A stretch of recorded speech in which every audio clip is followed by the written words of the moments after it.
tonight, I'd like everyone to really keep an open mind tonight. More importantly, an open heart.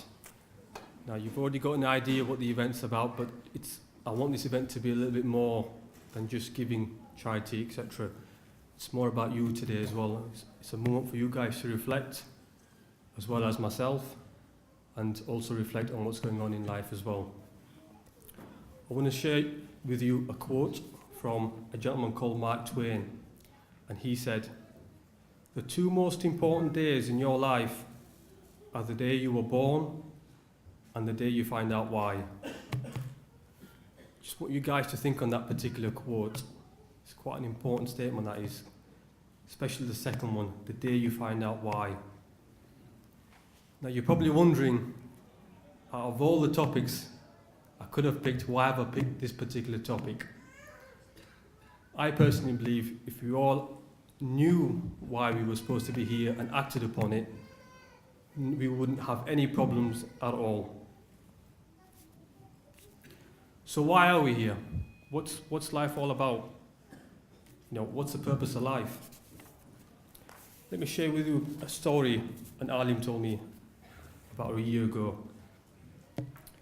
One day, there was a person and he had an old pair of shoes, and he was going to the dump yard to throw his old pair of shoes back.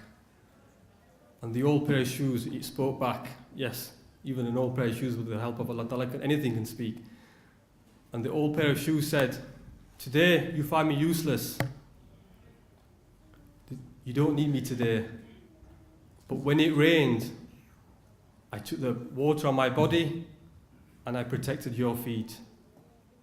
When you were walking on stones, I took the stones on my body, but I still protected your feet.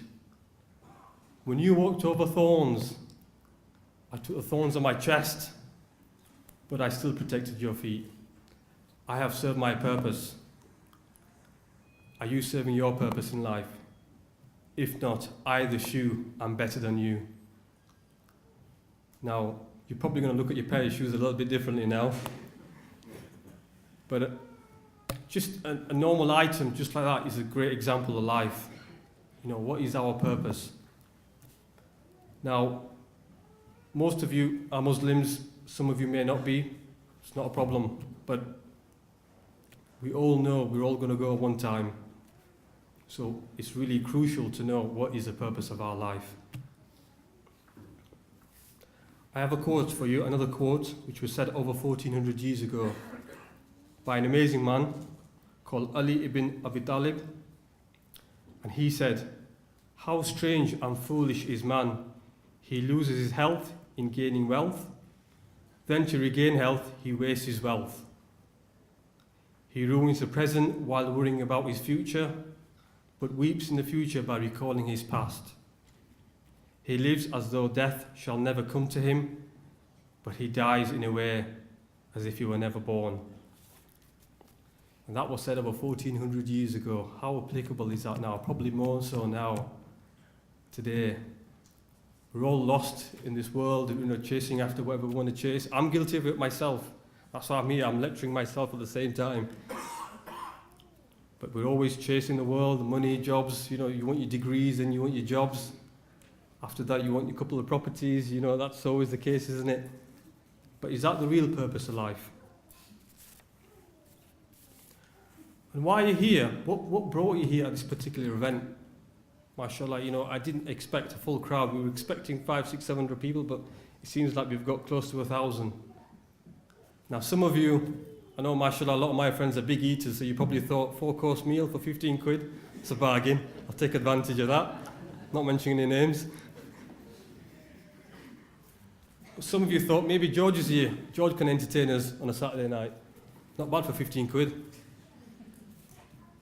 And some of you just wanted a good night out. But to be honest, really, I didn't invite you. George didn't invite you. Allah subhanahu wa ta'ala, He brought you here today. Whether you know it or not, whether you feel it or not, Allah brought you here. Now, life is about opportunities. Allah will always throw opportunities at us.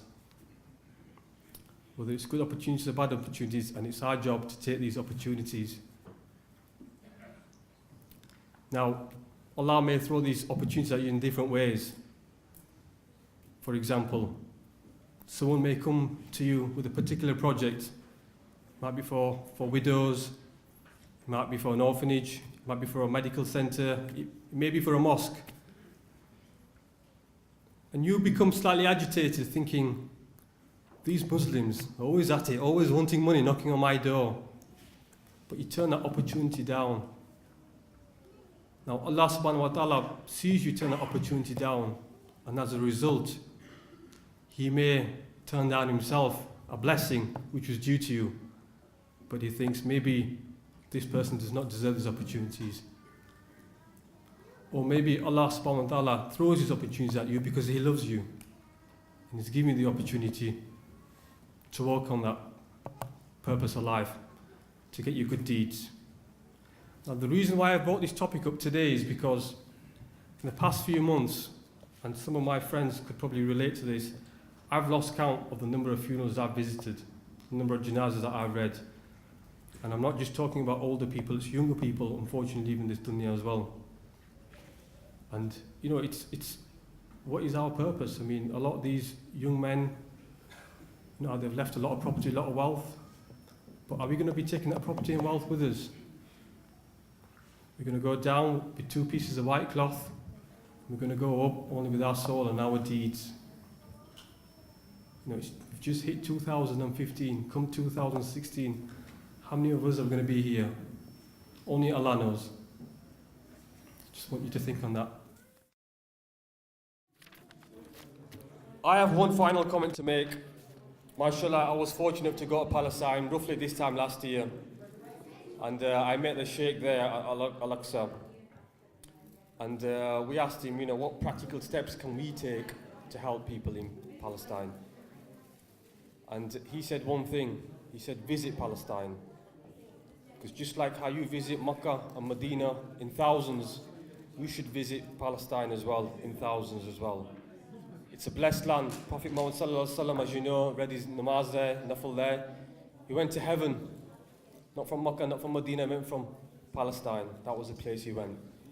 And all the prophets, peace be upon them, all read namaz behind Prophet Muhammad Sallallahu Alaihi Wasallam. So it's the only piece of land where all the prophets have been. So, inshallah, make the niyat to visit this place. I mean, I've been there myself. It's an amazing spiritual journey. And tickets cheap. Yes. The media shows it's difficult. Yes, okay, you may have to wait at the borders for a few hours, 6-7 hours. Yes, they may even send you back to Jordan and ask you to come back tomorrow. But it's all worth it to go in the blessed land. May inshallah Allah Ta'ala give you all the feet to go there. Ameen.